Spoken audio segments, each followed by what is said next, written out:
y para siempre es su misericordia. En esta oportunidad vamos a compartir un mensaje que hemos puesto por título: La unidad que Dios respalda. Una unidad que tiene el respaldo de Dios. ¿Cuál será?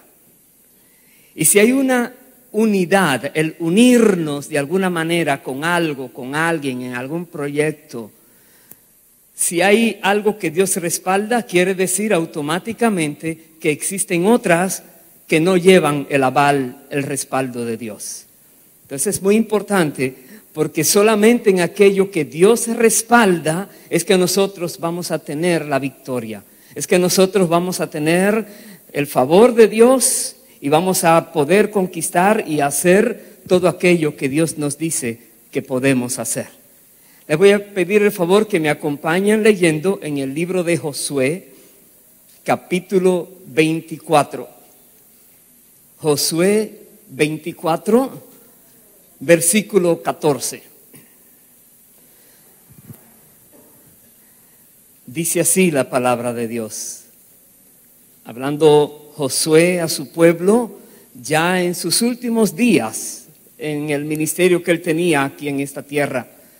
Dice: ahora pues, temed a Jehová y servidle con integridad y en verdad, y quitad de entre vosotros los dioses a los cuales sirvieron vuestros padres al otro lado del río y en Egipto, y servid a Jehová. Y si mal os parece servir a Jehová, escogeos hoy a quién sirváis, si a los dioses a quienes sirvieron vuestros padres cuando estuvieron al otro lado del río, o a los dioses de los amorreos en cuya tierra habitáis, pero yo y mi casa serviremos a Jehová. Paremos allí. Es un momento de decisión el que él pone delante del pueblo. Ya Josué ha cumplido su labor. Ya ha introducido a este pueblo a la tierra prometida. Muchas batallas han sido libradas y Dios les ha dado la victoria.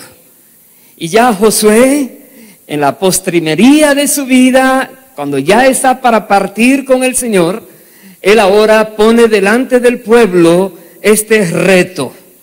Les dice: sirvan a Dios, a Jehová, al que les sacó a ustedes de la tierra de Egipto, de la esclavitud de Egipto. Sírvanle con temor y con integridad, dice. Servidle con integridad y en verdad, y ténganle temor a Él.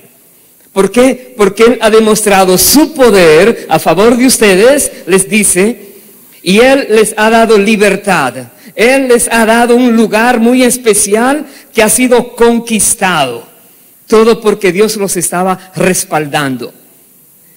Pero una cosa es que Dios nos haya dado, digamos aquí, la oportunidad de entrar a la tierra prometida, y ya Dios cumplió esa promesa que había dicho a sus antepasados, que iba a llevar a ese pueblo algún día a una tierra en la cual fluiría leche y miel, que los iba a bendecir de una manera muy especial. Dios está aquí mostrando: ya los ha llevado, ya les ha dado aquello que tanto anhelaban.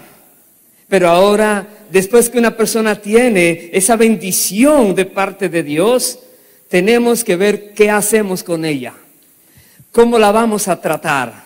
¿La vamos a apreciar o vamos a creer que eso vino porque sí y nos descuidaremos?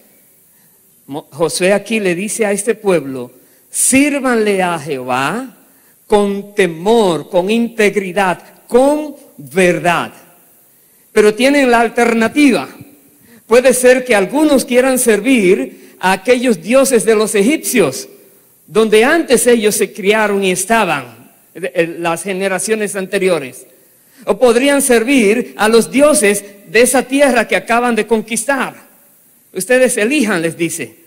Pero solamente hay un Dios verdadero, un solo Dios que pudo demostrar que podía sacar un pueblo de una esclavitud terrible y llevarlos a una tierra de libertad y prometerles una gran bendición.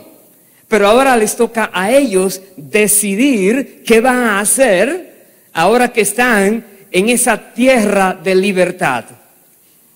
Josué les dice, yo y mi casa serviremos a Jehová. En otras palabras, no hay opción para nosotros porque conocemos al único Dios verdadero. Pero ustedes puede ser que de alguna manera se confundan. ¿Qué van a hacer? La respuesta de este pueblo, versículo 16, dice, entonces el pueblo respondió y dijo, nunca tal acontezca que dejemos a Jehová para servir a otros dioses. Porque Jehová nuestro Dios es el que nos sacó a nosotros y a nuestros padres de la tierra de Egipto, de la casa de servidumbre. El que ha hecho estas grandes señales y nos ha guardado por todo el camino por donde hemos andado y en todos los pueblos por entre los cuales pasamos.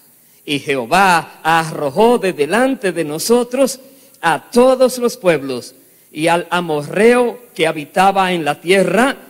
Nosotros pues también serviremos a Jehová, porque Él es nuestro Dios. Amén. Y uno diría, yes, este pueblo sabe lo que está haciendo. Este pueblo está consciente de que Dios es que los está bendiciendo, que Dios es que le ha dado a ellos esta oportunidad de vivir en libertad, de vivir con su protección, con su cobertura. Ellos reconocen que es Dios el que les ha dado a ellos la victoria en todas esas batallas y que es Dios que destruyó al enemigo para favorecerlos a ellos. Eso es para nosotros. Los que estamos en Cristo, la Biblia dice que estuvimos una vez siendo atrapados por el enemigo, esclavizados.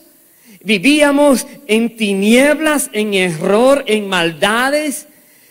La palabra de Dios dice tantas cosas tristes, terribles, donde están los incrédulos viviendo vidas pobres, afligidos, sin esperanza, sin fe, sin Dios en el mundo, sin opción. Se consideran que así son y así serán para siempre, no tienen futuro, se deprimen fácilmente, etcétera. Pero viene el Señor con su poder y nos rescata de allí, de ese mundo de esclavitud, y nos trae ahora a su reino de paz, de bendición, donde Él nos protege y nos dice, esto he hecho para ti. ¿Qué vas a hacer ahora? Ya lo tienes. ¿Vas a unirte a los que conoces ahora nuevo en esta tierra que acabas de conquistar? ¿O vas a seguir haciendo lo que antes hacía, antes de ser libre? ¿Qué vas a hacer? Este pueblo reconocía que Dios era que le había bendecido de tal manera que pudieron decir, nunca tal acontezca que dejemos a Jehová para servir a ninguno de esos dioses ajenos. Nunca tal acontezca, sino que nosotros, dice, serviremos también a Jehová. Pero todos sabemos la historia bíblica. Por un tiempo, ellos estaban conscientes y se esforzaban en servir al Dios verdadero. Pero algo acontecía donde ellos entonces se dejaban engañar, seducir, confundir, y ellos entonces cedían esa, digamos, disposición de solo servir a Dios y trataban de mezclar su, digamos, compromiso. Ya no solamente era a Dios, sino con otros, tratando de llevarse bien con los que les tocaba vivir en ese momento. Y esto traía problemas. Cada vez que una persona trata de unirse, está unido a Dios, pero busca también unirse a algo más, allí hay problemas. Veamos uno de los ejemplos. Voy a ir al segundo libro de Reyes, capítulo 17. Segundo libro de Reyes, capítulo 17. Tenemos en este capítulo la historia de la caída de Samaria. Samaria en ese tiempo era la capital de Israel. El reino de los israelitas estaba dividido. Por un lado estaban los israelitas en Israel, capital Samaria, y por otro lado estaban los de Judea, capital Jerusalén. Estaban divididos. Pero en este rey de Israel, que estaba en Samaria, su nombre se llamaba Oseas, y los demás reyes anteriores en Israel normalmente eran reyes que ofendían a Dios. Su manera de vivir era algo que Dios no aprobaba, y así el pueblo al cual ellos estaban guiando. Y en ese capítulo nos habla de cómo Dios castigó a este pueblo y los llevó a ellos cautivos por el enemigo. Dice en el versículo 33, voy a leer, porque después de un tiempo ellos quisieron como empezar a servir a Dios, las personas que quedaron. Y mire lo que pasaba. Segundo libro de Reyes, capítulo 17, verso 33, dice: temían a Jehová y honraban a sus dioses, según la costumbre de las naciones de donde habían sido trasladados. ¿Recuerda lo que leíamos en Josué 24? La disposición que tenía el pueblo: nunca tal acontezca. Nunca vamos a honrar a los dioses de las tierras donde nosotros estemos. Esa era una disposición. Aquí tenemos otra realidad. Aquí dice que ellos temían a Jehová, sí, y honraban a sus dioses también. Y según la costumbre de las naciones de donde habían sido trasladados. Sigo leyendo, verso 34. Hasta hoy hacen como antes. Ni temen a Jehová, ni guardan sus estatutos, ni sus ordenanzas, ni hacen según la ley y los mandamientos que prescribió Jehová a los hijos de Jacob, al cual puso el nombre de Israel, con los cuales Jehová había hecho pacto y les mandó diciendo: no temeréis a otros dioses, ni los adoraréis, ni les serviréis, ni les haréis sacrificios, mas a Jehová, que os sacó de tierra de Egipto, con grande poder y brazo extendido, a éste temeréis, y a éste adoraréis, y a éste haréis sacrificio. Aquí vemos, Dios hizo un pacto, y en ese pacto Dios establecía: los va a liberar, va a mostrar su poder a favor de este pueblo, pero este pueblo se compromete a no adorar a otro Dios, solo a Jehová, a servir solo a Jehová, a respetar lo que Él dijo y obedecer solo lo que Jehová ha dicho. Ese es el pacto. Y este pueblo entonces violó ese pacto. Y al violar ese pacto vienen las consecuencias.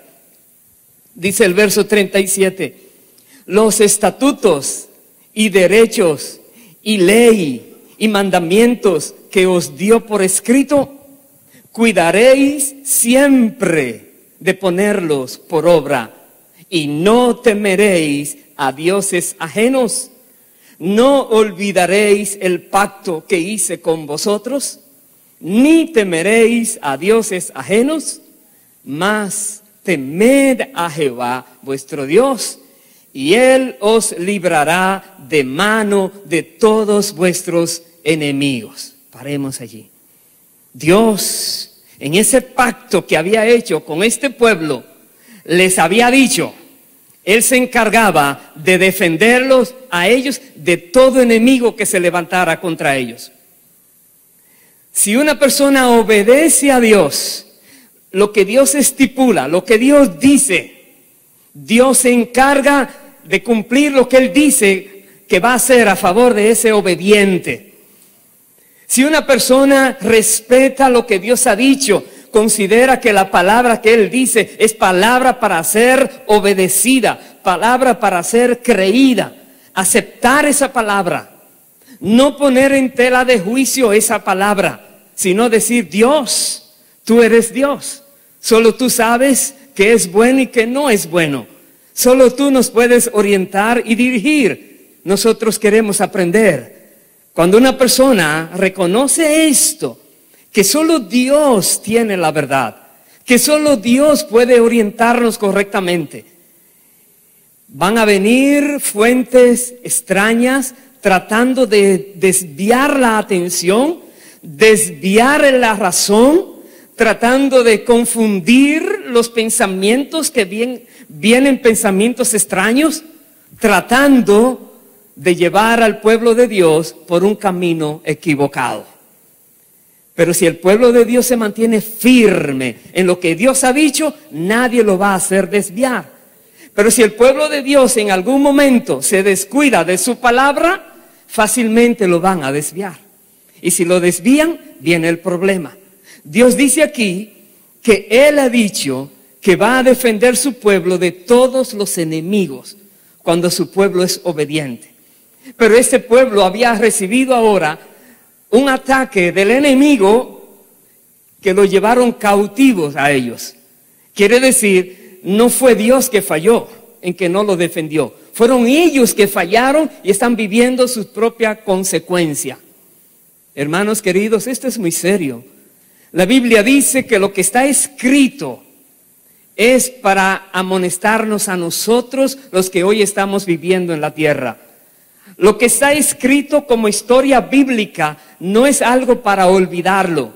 Es algo que tiene vida hoy, que se aplica hoy en cualquier condición del ser humano. Por eso está escrito. Vaya por favor al Evangelio de Juan, capítulo 14. Veamos qué dijo Jesús. Juan 14, versículo 15. Jesús dijo así: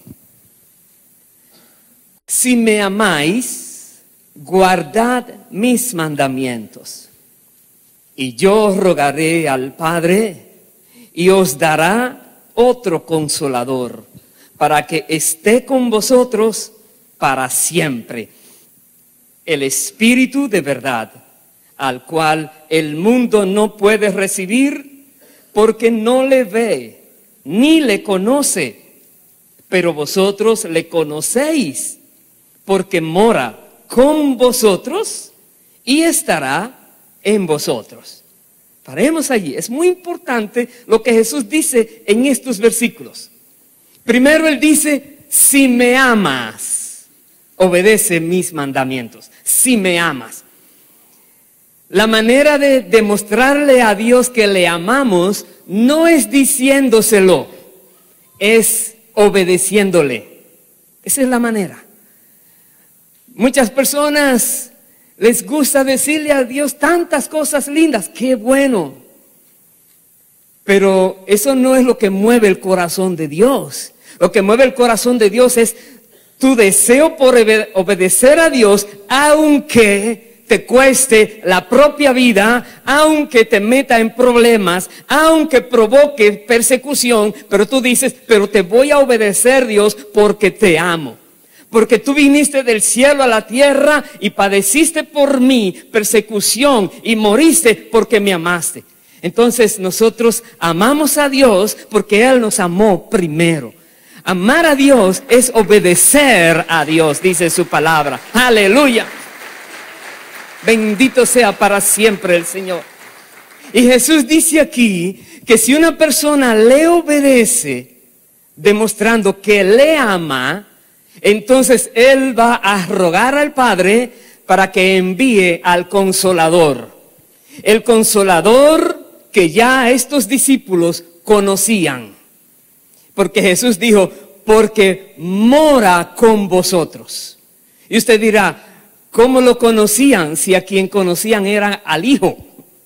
Pero el Hijo todo lo que hacía era por causa del Espíritu Santo que estaba en el Hijo, Dios Hijo, teniendo Dios Espíritu Santo en él, haciendo la obra del Padre aquí en la tierra. Ellos conocían el poder del Espíritu Santo. Ellos conocían la relación del Hijo de Jesucristo con el Espíritu Santo. Y Jesús dice, ustedes lo conocen, mora con ustedes. Pero luego le dice, y estará en ustedes. Ya no solamente es que le conoces de lejos, no solamente le conoces como obra por medio de Jesucristo, pero ahora viene algo mejor. El Espíritu Santo, Jesús dice, vendrá a ustedes y estará en ustedes. Y eso mismo que ustedes saben que Él hace por medio de Cristo, eso mismo Él podrá hacer por medio de ustedes. Es otra cosa lo que Jesús le está diciendo. Por eso les dice, si me aman, obedezcan mis mandamientos, para que puedan ver lo que viene después. Más adelante, en el versículo 21, Jesús dice, el que tiene mis mandamientos y los guarda, ese es el que me ama. Y el que me ama será amado por mi Padre, y yo le amaré y me manifestaré a él. Jesús se manifiesta en los que le aman. Y los que le aman, repito, son los que le obedecen. Muchas veces personas le piden al Señor, Señor, manifiesta tu poder, glorifica tu nombre. Aquí está, Señor, declaro. No declares tanto y obedece. Deja que Dios haga su obra. No lo forces. Más bien es, sométete a lo que Jesús dice. Reconoce que Él sabe lo que va a hacer y Él sabe lo necesario. Sométete a Él, obedécele a Él y deja que Él haga.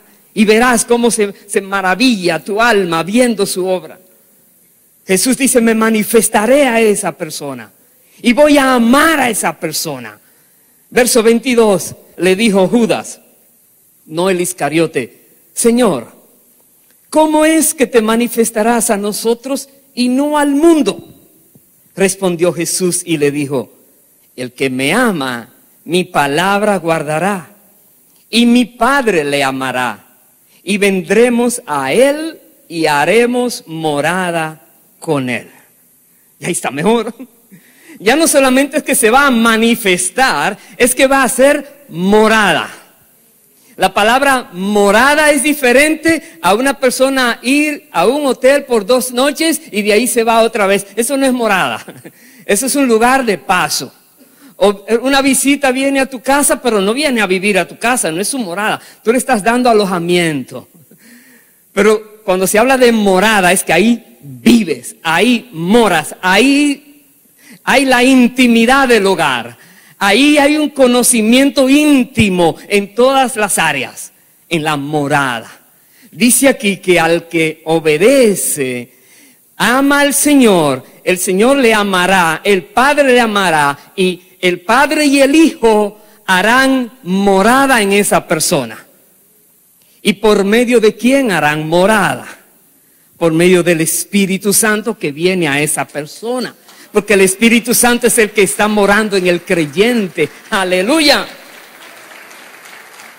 Entonces el Espíritu Santo en nosotros está demostrando Dios que el Padre y el Hijo están en el Espíritu Santo guiando nuestras vidas, defendiendo nuestras vidas, instruyendo a nosotros en lo que debamos conocer y todo lo que Dios quiera hacer. En el capítulo 17, ahí mismo de el Evangelio de Juan, versículo 15, mire lo que Dios dice el Señor. Está Jesús ahora rogando al Padre. Esta oración donde Jesús intercede por sus discípulos y dentro de todas las cosas que Él está orando al Padre a favor de ellos, dice así, Juan 17, verso 15. No ruego que los quites del mundo, sino que los guardes del mal. No son del mundo, como tampoco yo soy del mundo. Santifícalos en tu verdad. Tu palabra es verdad. Aquí Jesús está otra vez reconociendo que sus discípulos no son de este mundo. Aunque viven en este mundo, pero se consideran extraños, peregrinos, extranjeros de este mundo. Porque saben que pertenecen a otro reino, al reino de Dios, al reino de los cielos. Pero están en la tierra de paso. Y Jesús dice, líbralos del mal. No los quites del mundo, porque ellos tienen que hacer una tarea, pero líbralos del mal. Y luego dice el verso 18, como tú me enviaste al mundo, así yo los he enviado al mundo. Y por ellos yo me santifico a mí mismo, para que también ellos sean santificados en la verdad. Mas no ruego solamente por estos, sino también por los que han de creer en mí por la palabra de ellos, para que todos sean uno, como tú, oh Padre, en mí y yo en ti, que también ellos sean uno en nosotros, para que el mundo crea que tú me enviaste. Paremos allí. Jesús, dentro de su oración al Padre, era que nosotros, los creyentes, los discípulos, fuéramos uno. Como el Padre y el Hijo son uno. Usted dirá, ¿cómo puede ser? Porque todos vamos a tener al Espíritu Santo, que de todos nosotros hará un solo cuerpo. Y seremos uno en Cristo. Entonces dice aquí que Jesús está pidiendo que nosotros seamos uno para que el mundo crea que Jesús vino a la tierra. Para ser uno tenemos que buscar maneras de guardar esa unidad, de mejorarla, de quitar aquellas cosas que tienden a destruir, a hacer que se dañe esa unidad. Porque el deseo de Jesús es que estemos unidos, no de cualquier manera, perfectamente unidos como el Padre y el Hijo están unidos. Y sigue diciendo, verso 22, la gloria que me diste, yo les he dado, para que sean uno, así como nosotros somos uno. Yo en ellos y tú en mí, para que sean perfectos en unidad, para que el mundo conozca que tú me enviaste y que los has amado a ellos como también a mí me has amado. Perfectos en unidad. La gloria que Jesús trajo del Padre, que el Padre le dio, la tenemos también. Usted dirá, ¿cuál gloria? Jesús vino por medio del Espíritu Santo. Jesús todo lo que hacía, lo hacía por el poder del Espíritu Santo. Él mismo declaró una vez, Él dijo, si por el dedo de Dios, si por el Espíritu de Dios yo echo fuera demonios, ciertamente ha llegado a ustedes el reino de Dios. Está dando a entender que por medio del Espíritu Santo todo se hace. Y Él dice, eso mismo que tengo, yo les he dado a ellos. El creyente tiene la posibilidad de hacer tantas cosas maravillosas por causa de la obediencia y por causa de que el Espíritu Santo está en esa persona, y esa persona entonces será un instrumento útil en la mano de Dios para lo que Dios quiera hacer. El Espíritu Santo en el creyente. Eso es maravilloso. Jesús dijo, estará en ustedes. Recordemos esto. Pablo dice que nosotros somos templos del Espíritu Santo. Templos del Espíritu Santo. Que no nos pertenecemos a nosotros mismos, sino que nuestros cuerpos pertenecen a Dios. Dios mora en el creyente. No lo olvidemos. Y si mora en el creyente, tenemos que saber cómo respetar a esa persona divina que mora en nosotros. Si tú invitas a alguien muy querido a tu casa y no le dices solamente, oh, ven aquí por un mes, 2 meses, hasta que encuentres apartamento, y dice, no, hagamos una cosa. quédate en mi casa hasta siempre. Eso es muy valioso, ¿verdad? Pero ahora más vale que aprendas qué le gusta a esa persona y qué no le gusta a esa persona. Si no la quieres ofender, si no quieres ahora burlarte de esa persona, tienes ahora que conocer a esa persona. Y si sabes que algo le disgusta, trata de no hacerlo. Y si sabes que algo le agrada, trata de hacerlo. Esa es la mejor manera de crear una armonía en el hogar. ¿Qué tanto más para ese ser glorioso que mora en nosotros? Conocerlo a Él para agradarle a Él y para evitar desagradarle a Él. ¿Cómo lo podemos hacer? Voy a terminar en la segunda carta de Pablo a los Corintios. Voy a 2 de Corintios, capítulo 6. Nos dice aquí Pablo algunos puntos muy especiales. 2 de Corintios 6, versículo 14 dice: no os unáis en yugo desigual con los incrédulos, porque ¿qué compañerismo tiene la justicia con la injusticia? ¿Y qué comunión la luz con las tinieblas? ¿Y qué concordia Cristo con Belial? ¿O qué parte el incrédulo, el creyente con el incrédulo? ¿Y qué acuerdo hay entre el templo de Dios y los ídolos? Porque vosotros sois el templo del Dios viviente, como Dios dijo: habitaré y andaré entre ellos y seré su Dios y ellos serán mi pueblo. Perdón, aquí dice: no os unáis en yugo desigual con los incrédulos. Entonces, nosotros debemos tener mucha cautela antes de comprometernos con alguien a hacer algo juntos, cuando eso puede ofender a la persona divina que mora en el creyente. Que te dice: ¿qué comunión tiene Cristo con el maligno? ¿Qué comunión tiene la luz con las tinieblas? ¿Qué comunión tiene la verdad con la mentira? No hay comunión. Pero si te unes allí, te va a traer problemas. Va a pasar como aquellos que habíamos leído, que ellos servían a Jehová, pero servían a los otros dioses. No estaban definidos. Creían que Dios se podía, digamos: Señor, dame un ratito para porque te tengo el 95%, solo le doy el 5% a Dios dice 100%. No hay opción. Dios es Dios y exige 100% de fidelidad. Ese es Dios. Si queremos ver su poder manifiesto y que nos defienda en todo ataque, tenemos que serle fieles a Dios. Aquí dice: tenemos que tener cuidado con quién uno se compromete. No te unas, no solamente a nivel de unir cuerpo en matrimonio, pero no te unas en negocios con los incrédulos, porque tú vas a querer ser honesto, pero la otra persona está diciendo: no, es mi dinero, hay que hacer algo. No se puede. Busca lo de Dios, que solo Dios te va a dar la victoria.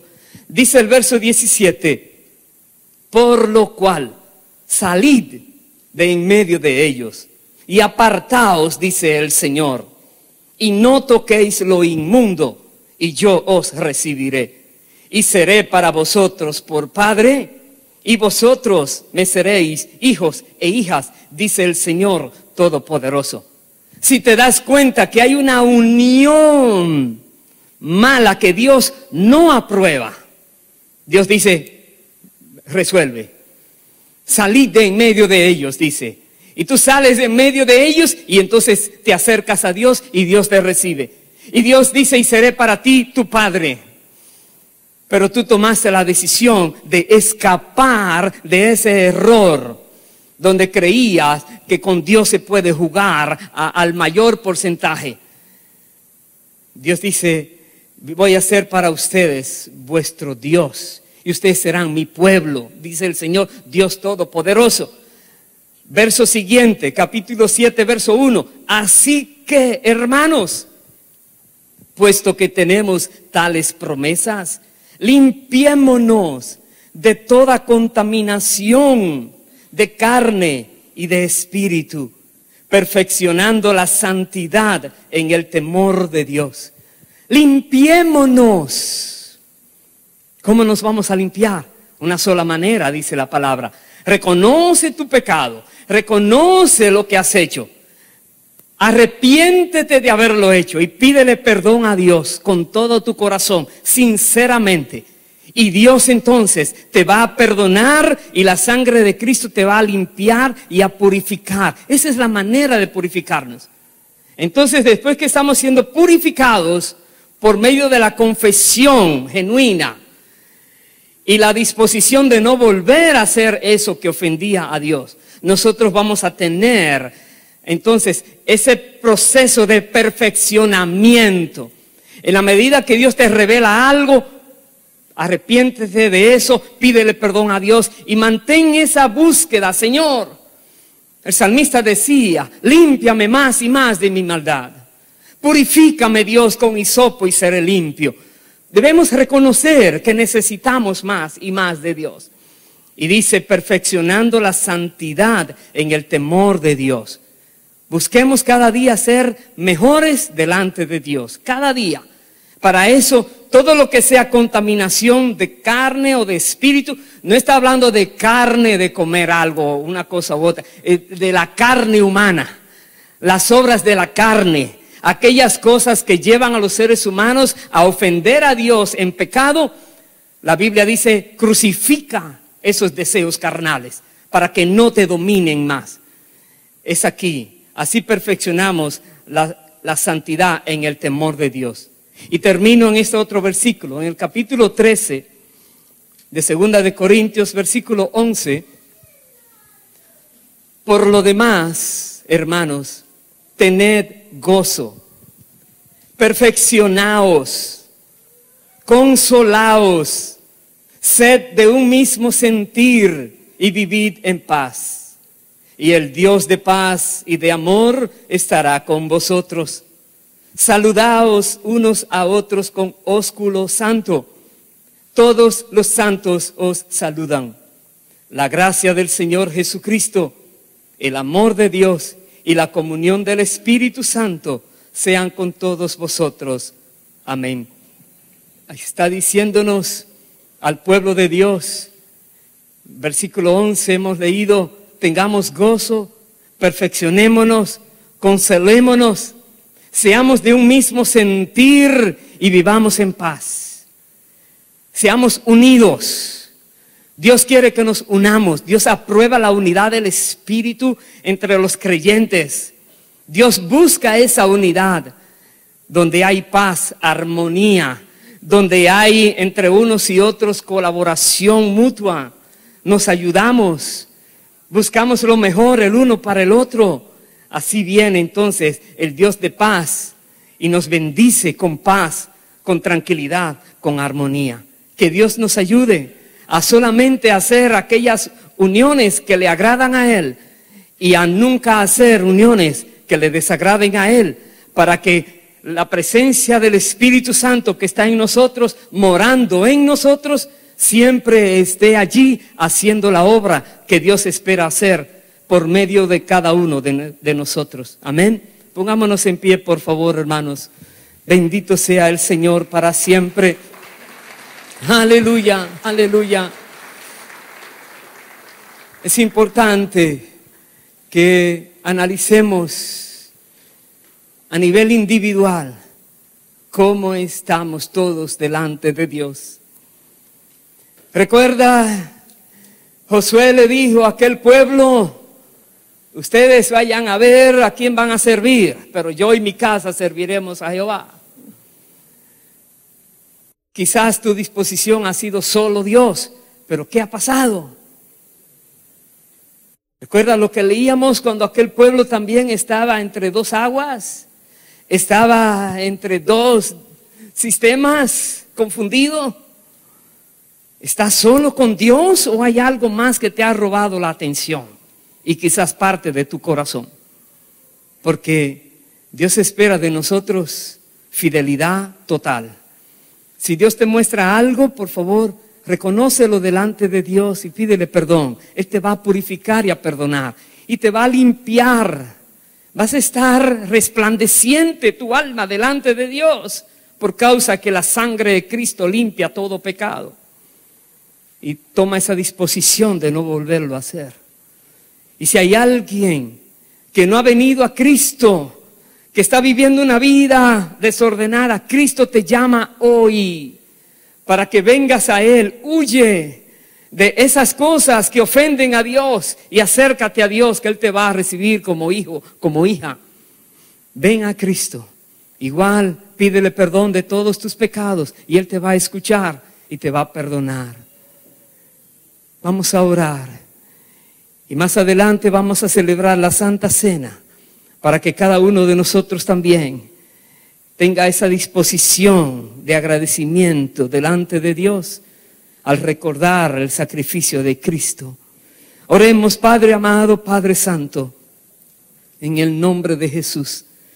Te damos gracias por tu bendita palabra que nos muestra una vez más de tu amor por nosotros y tu gran fidelidad.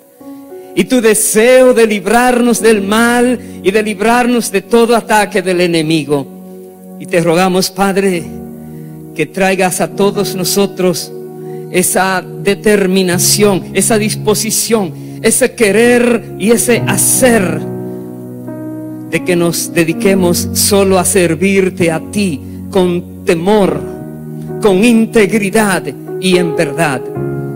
Y tú te encargas de todo lo demás, oh Dios. Ayúdanos. Perdona, Señor, cualquier persona aquí o a la distancia que ha reconocido que está divagando entre dos pensamientos. Y seas tú, Señor, trayendo a ti, a esa persona, llenándola de tu Espíritu Santo, oh Dios, y haciéndole tu hijo, tu hija. Que todo lo que el enemigo ha hecho en él, en ella, sea borrado, quitado, y hoy empiece una nueva vida en esa persona. Una vida de gozo, de paz, de armonía, de felicidad, porque tú has de morar en él y en ella. Bendícele, oh Padre, y ayúdanos, Dios, a todos a mantenernos firmes, a poder discernir correctamente, para que nunca ninguno de nosotros sea confundido ni sea engañado por el enemigo, y podamos solamente confiar en tu palabra, que es verdad, y guiarnos por ella según tu Espíritu nos dirige. Gracias, Padre. Esperamos en ti, oh Dios, en el nombre de Jesucristo. Pido a los hermanos sugieres que pasen al frente. Ellos van, no aquí en el frente, van a estar repartiendo el pan y el vino mientras nosotros presentamos esta canción a nuestro Dios. Por favor, quédate con el pan y el vino en tus manos para que todos al mismo tiempo, al final, podamos participar de la cena del Señor. Amén.